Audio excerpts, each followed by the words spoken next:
और वो top trend है कि यूनिवर्सिटीज़ या फहाशी के अड्डे। अब इसमें बहुत सारी वीडियोज़ हैं ऐसी जिसमें बच्चे बच्चियां नाच रहे हैं, रक्स कर रहे हैं यूनिवर्सिटीज़ के कैंपसेस के अंदर, और कुछ मुतनादे किस्म की वीडियोज़ और चीज़ें जो हैं वो शेयर की गई हैं मुख्तलिफ़ लोगों की जानिब से, मुख्तलिफ़ अकाउंट्स की जानिब से।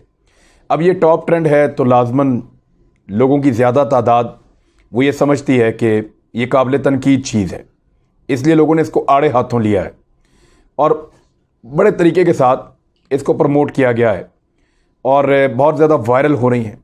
टॉप ट्रेंड लगातार कई घंटे तक पाकिस्तान जैसे मुल्क में रहना ज़रा मुश्किल होता है, लेकिन यूनिवर्सिटीज़ या फहाशी के अड्डे अभी टॉप ट्रेंड है और ये पहले भी टॉप ट्रेंड बन चुका है पाकिस्तान में, लेकिन अब दोबारा बना है।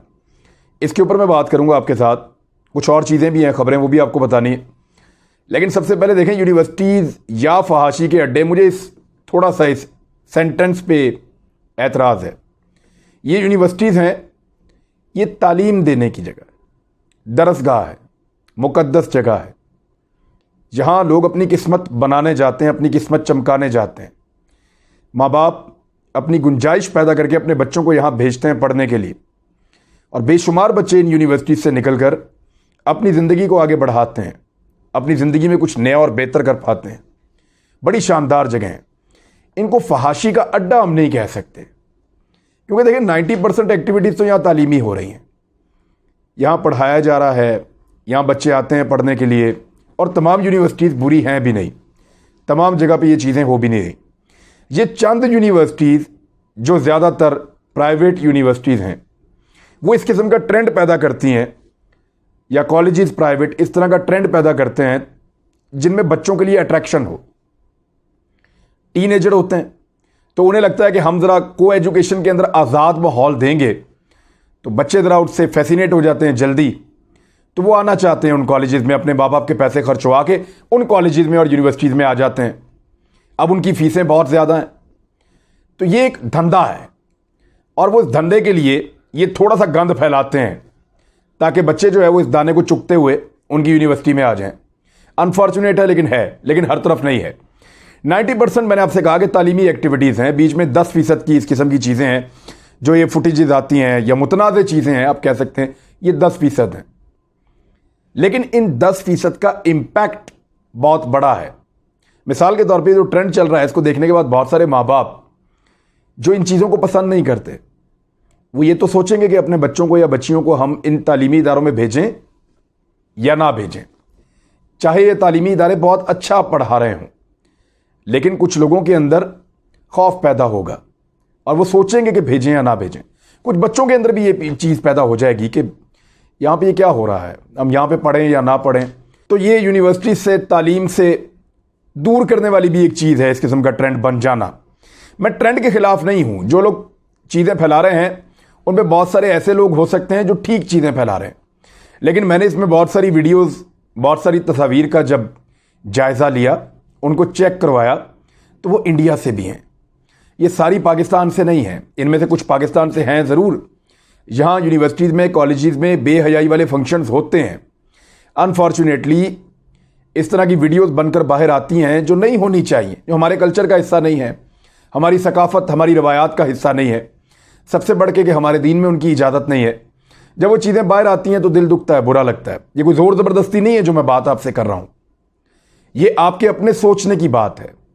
मैं ज़्यादातर उन बच्चों से मुखातिब हूँ जो इन यूनिवर्सिटीज़ में पढ़ते हैं, इन कॉलेजेस में जाते हैं। ये उनकी बात है, मैं सबकी बात नहीं कर रहा। मैं अपनी मिसाल आपको दे देता हूँ। मैं जब अपने स्कूल में अभी भी जाता हूँ या कॉलेज में या कहीं जहाँ मैंने तालीम हासिल की है, तो मैं ज़्यादा ऊंची आवाज़ में नहीं बोलता। मुझे लगता है ये मुक़द्दस जगह है। तो तालीम हासिल करने जहाँ आप जाते हैं, जहाँ से आप इल्म हासिल करते हैं, वो एक मुक़द्दस जगह होती है, मुक़द्दस, उसका एक एहतराम होता है। वहाँ पे जब इस तरह की एक्टिविटीज़ हो रही होंगी तो उसका तकद्दुस मुझे ऐसा लगता है कि पामाल हो रहा होता है। जब तक आप एहतराम नहीं करेंगे, आपको फैज़ कहाँ से मिलेगा? आप इल्म तो ले लेंगे, तालीम तो आपको मिल जाएगी, बहुत सारी चीज़ें आप रट्टा लगा के याद कर लेंगे, बहुत सारी चीज़ें आपको समझ आ जाएंगी, आप बहुत कुछ सीख जाएंगे, लेकिन एक फैज़ भी होता है। वो कहते हैं ना, बाअदब बानसीब।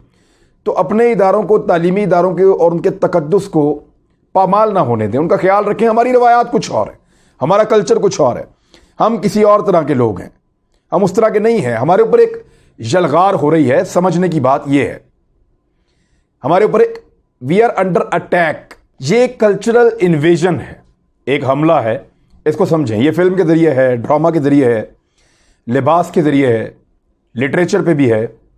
हम अपनी असल शनाख्त खोते जा रहे हैं। मसला ये है, हमारे इदारों में बज़्म अदब के पीरियड होते थे, शायरी के मुकाबले होते थे, और बहुत सारी ऐसी चीज़ें जो हमारे कल्चर के साथ, कल्चरल डे होते थे, हम उन चीज़ों के साथ जुड़े हुए थे। लेकिन हम वेस्टर्न कल्चर यानी एहसास कमतरी की वजह से आप समझ लें, या फैशन की वजह से आप समझ लें, या हमारी बेवकूफ़ी आप समझ लें, हम उनकी चीज़ें आंखें बंद करके अडॉप्ट करते जा रहे हैं। उनके कपड़े, उनका कल्चर, उनका अंदाज़, हम उनकी तरह बोलना चाहते हैं, उनकी तरह दिखना चाहते हैं, उनकी तरह चलना चाहते हैं, उनकी तरह ज़िंदगी गुजारना चाहते हैं। हम अपनी शनाख्त ख़त्म करते चले जा रहे हैं। यानी आप सिंध में जाके पूछें ना, अजरक क्या है, अजरक डे क्या है। यहाँ पंजाब में पग की क्या अहमियत है। बलूचिस्तान में जाएं, पाकिस्तान में आप जगह जगह पे जाएं, आपको अलग कल्चर नज़र आएगा।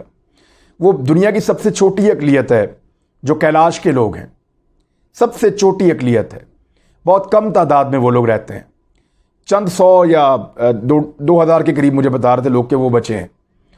अब वो इतने थोड़ी तादाद में जब तक वो अपना कल्चर पकड़ के रखेंगे तब तक पूरी दुनिया उनको जानती है, और उनको मिलने के लिए भी आते हैं लोग पूरी दुनिया से, और उनकी एक पहचान और एक शनाख्त है। लेकिन जो लोग उस कल्चर से बाहर चले जाएंगे, या जब उनका कल्चर ख़त्म हो जाएगा तो उनकी शनाख्त ख़त्म हो जाएगी, फिर कोई उनको नहीं पहचानेगा। मैं कोई ज़ोर ज़बरदस्ती नहीं कर रहा, मैं कुछ मुसल्लत नहीं कर रहा आपके ऊपर, या कोई सख्त बात नहीं कह रहा आपको। बस सिर्फ इतना कह रहा हूं कि आप अपने आप को पहचान लें कि आप हैं कौन, और आपका अपना कल्चर क्या है। अपने आप को कंफर्टेबल करें, अपने लिए आसानियां पैदा करें, अपने लिए कामयाबियां पैदा करें, और इससे आपको फ़ायदा होगा। मेरी सिर्फ ये गुजारिश है, मैंने प्रैक्टिकली करके देखा है। ये जो कल्चर चल रहा है, जिस तरह थोड़े दिन पहले एक स्टाइल अवार्ड हुआ, वहां पे जो कपड़े पहने थे लड़कों ने, लड़कियों ने, वो हमारे कपड़े नहीं हैं, वो कपड़े किसी और के हैं। वो हमने पहन तो लिए हैं, लेकिन ये बेहयाई के ज़ुमरे में आते हैं। ये गलत चीज़ें हैं ना। ये ऐसा मुल्क है जहां पे इनकी इजाज़त है। देखिए, ये इस्लामी रिपब्लिक ऑफ पाकिस्तान हम इसको कहते हैं, इस्लामी जमहूरिया पाकिस्तान। तो इसके साथ इस्लाम का नाम जुड़ता है। इस्लाम के लिए इस तजर्बागाह को बनाया गया। तो यहां जब इस तरह की चीज़ें की जाएंगी और मतवातर की जाएंगी, तो ये एक कल्चरल इन्वेजन है। हम उसका शिकार हो रहे हैं। ये हमें कुछ देगा नहीं, अल्टीमेटली हमें पता कैसा कर देगा। हमें ऐसा कर देगा, ना हम यहां के रहेंगे ना हम वहां के रहेंगे, हम बीच में लटक जाएंगे, और हमारी अपनी कोई शनाख्त नहीं होगी। हाँ, ये ज़रूर होगा, कुछ इंडिविजुअल को फ़ायदा होगा जिस्म नंगे करके, कुछ इंडिविजुअल्स को फ़ायदा होगा अजीबोगरीब किस्म के डांस करके। वो वक्ती तौर पे कुछ गेन कर लेंगे, सोशल मीडिया पे थोड़ी उनको पजीराई मिल जाएगी। हो सकता है 4 पैसे भी कमा लें, हो सकता है बाहर मुल्क में जाएं, थोड़ा सा वो लोग आपको उठा भी दें, लेकिन लॉन्ग रन में इसका पूरी नस्ल को नुकसान होगा। हम बीच में लटक जाएंगे, ना उधर के ना इधर के। तो इसलिए मेरी गुजारिश है कि अपने आप को पहचानिए, अपने कल्चर पे, अपने लिबास पे फ़ख्र कीजिए, और उसमें कंफर्टेबल रहें। इससे आपका एतमाद बढ़ेगा, आप दुनिया को ज़्यादा बेहतर अंदाज में फेस करेंगे। बस यही गुजारिश।